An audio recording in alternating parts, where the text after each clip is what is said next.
It is my great pleasure to bring on stage for our very, very first session of the day, talking about using Amazon's AI platform to launch mobile apps. Please welcome Vice President of AI at Amazon, Swami Sivasubramanian.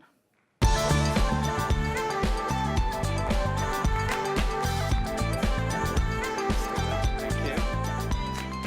Hello, everyone. Very excited to be here. So today I'll be talking about how Amazon and millions of AWS customers are using AI to build truly innovative applications for their customers. So as many of you know, Amazon has thousands of engineers focused on AI, right from fulfillment and logistics. So many of you might have shopped yesterday in Amazon Prime Day. So when you click on something like for an item, we actually use underlying machine learning technologies to predict when it will deliver. And when you click on something to buy an item, we again, to fulfill the item in terms of in our fulfillment centers, we use computer vision and robotics to actually physically carry those items from where they are in shelves to the fulfillment center associates. So you don't, as a fulfillment center associate, you don't have to walk so much distance in a given day to go pick up those and then bring back to the packing desk. Instead, we use AI and robotics actually to move the items to where our FC associates are so that we can simplify their lives. And we also use machine learning technologies for search and discovery. So even 20 years ago, when Amazon.com and the world was figuring out how to build websites, we use personalized recommendations for what books to buy. And nowadays, when you go to Amazon.com, we use state-of-the-art deep learning systems to recommend what products you might be interested in buying.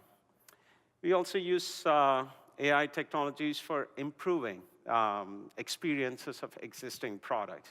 For instance, we use computer vision technologies in Amazon Instant Video. Amazon Instant Video has a cool feature called X-ray. So X-ray enables customers, when you freeze any frame in a given video, it actually tells you who are all the actors and actresses in a given frame. So, and it has links to IMDb profiles and so forth. So when my wife and I have a debate about who is the actor in this given show, and the debate is settled very easily. We just freeze a frame, and it so happens most of the time she is right. So the other area where we use machine learning is in Amazon.com shopping mobile app. So there we have a camera button, and when you using that, you can actually point to an item that might exist in the desk, and actually using computer vision technologies, we can recognize what that item is, and we can give you a link for you to buy instantly. So you don't have to search for, oh, does this look like this, or so forth. And we also enable visual search of your photos in Amazon Prime Photos app, so that, for instance, I can actually find all the photos of my 2-year-old last Christmas within actually probably a very simple search in Amazon Prime Photos, or through Alexa for that matter. So, and we are also using AI technologies to create new kind of products that were not possible before. A primary example is Amazon Echo, which has the famous Alexa. So if you see my household, my 2-year-old daughter talks to Alexa like it's a real person. So when she wants to listen to her favorite song, like Wheels on the Bus, she doesn't come to me or my wife and say, can you ask it to play? She actually just says, Alexa, play Wheels on the Bus. And underlying Alexa actually uses state-of-the-art deep learning technology for automatic speech recognition, natural language understanding, to know when someone says, do this, it recognizes the speech, understands the intent behind it, and calls the appropriate backend API for it. So that's how we are actually building a highly powerful cloud assistant for our consumers. And Alexa, in addition to speaking and understanding, it can also now use computer vision to do more and more innovative things. The other interesting example I always mention is Amazon Go. So Amazon Go is a very different concept in terms of a retail store. It is a no checkout, just walkout technology for a retail store. So imagine a retail store like this where a customer can just walk in, scanning in their mobile phone app, and then they can actually walk to any shelf, pick up any item they want. And if they change their mind, they can drop off and then walk out without having to do any kind of checkout register.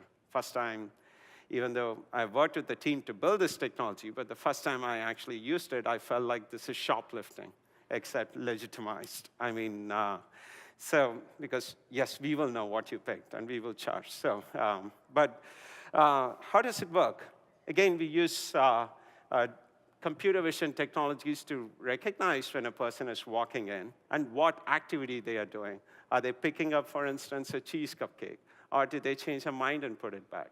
So we can actually track and make sure that they don't have to go through the process of manually adding these things. Instead, they can just walk out at the end of the day. So you might be wondering, saying like, hey, looks like the future is almost here. Why are we not seeing more and more of this everywhere in the millions of apps that exist?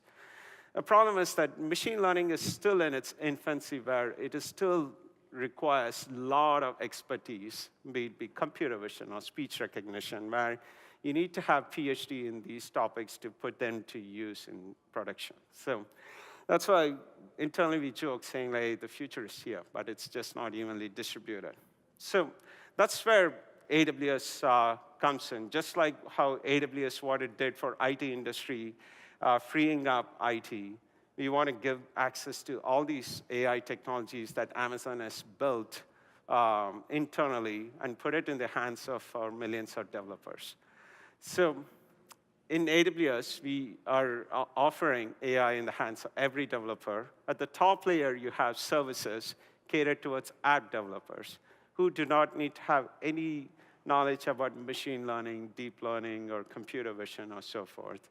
And in the next layer, it is catered towards platforms for data scientists to build machine learning models. And then the next layer is for algorithms for these scientists to pick and choose which ones they want to build these algorithms for on top of our infrastructure.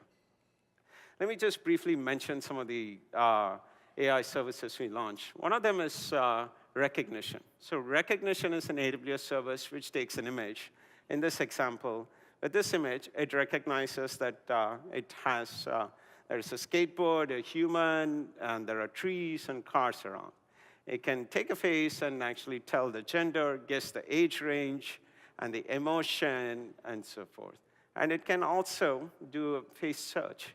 Given a database of, let's say, millions of faces, it can recognize is this person, who this person is in that database, for instance.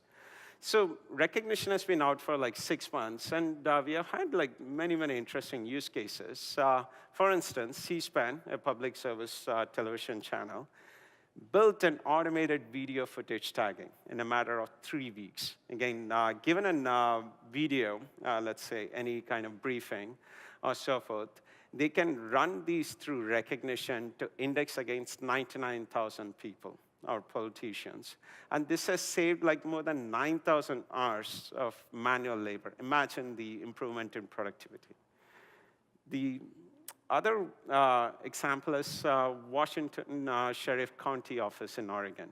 Again, there they don't have any experts in computer vision or deep learning, but they actually were able to use recognition to decrease the identification process from 2 to 3 days to a matter of less than minutes.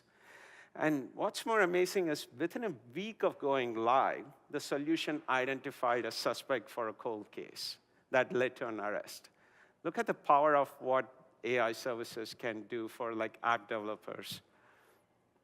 Now, the other service I want to talk about is Poly. So Poly is a lifelike speech service that takes text in and speech out. So it converts, and Poly speaks in 24 languages and 48 voices.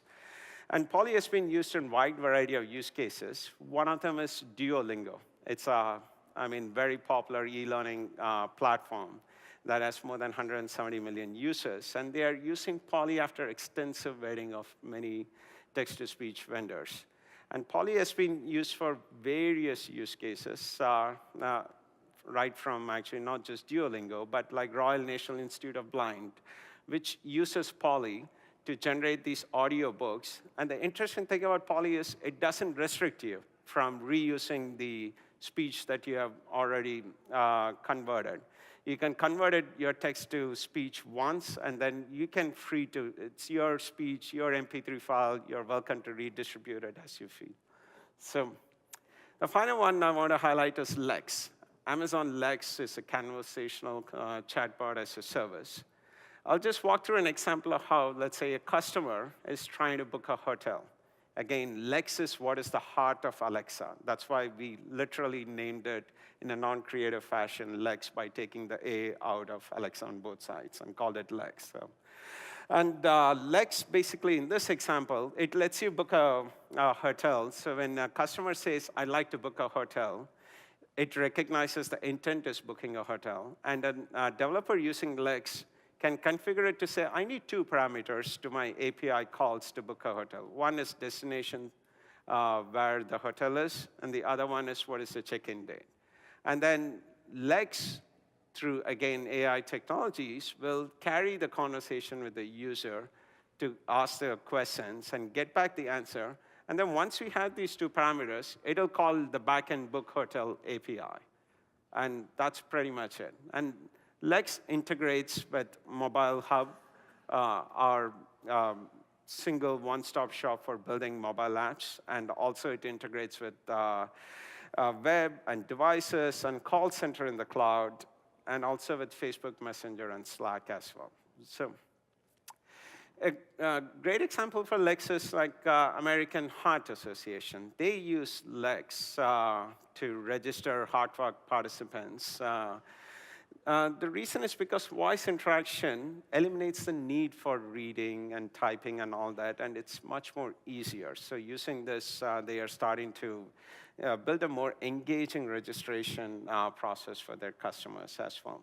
So that's kind of the top layer services in a nutshell. As I mentioned, for data scientists and ML-savvy engineers who want to build their own models, we have platforms like Amazon ML and our Spark-based services along with deep learning engines as well to build their own. I just want to quickly touch on area of like, there is so much excitement around deep learning and AI. In Amazon, we have been using it for quite a while. All things from like applied research, Q&A systems, translation, advertising, and so forth. To actually, as I mentioned, like robotics and so forth. And AWS has been a center of gravity for AI for quite a while now. So we have customers right from like Zillow running Z-Estimate for predicting the value of real estate, to Netflix doing customized personalization recommendation, to NASA running their machine learning systems on us. So today, I'm excited to get Andy from Kelley Blue Book, which is the company that I first used to get my first car, to show how they are actually using Lex to build a highly innovative bot to interact with their customers. Thanks a lot, Andy. Thank you, Swami. So, Swami just mentioned, my name is Andy Lapine. I'm the chief architect for Kelley Blue Book. For those of you that don't know, most people that grew up in the United States are familiar with Kelley Blue Book, but we're a company that helps consumers, car shoppers, find their new car. So we help mostly in the valuation space.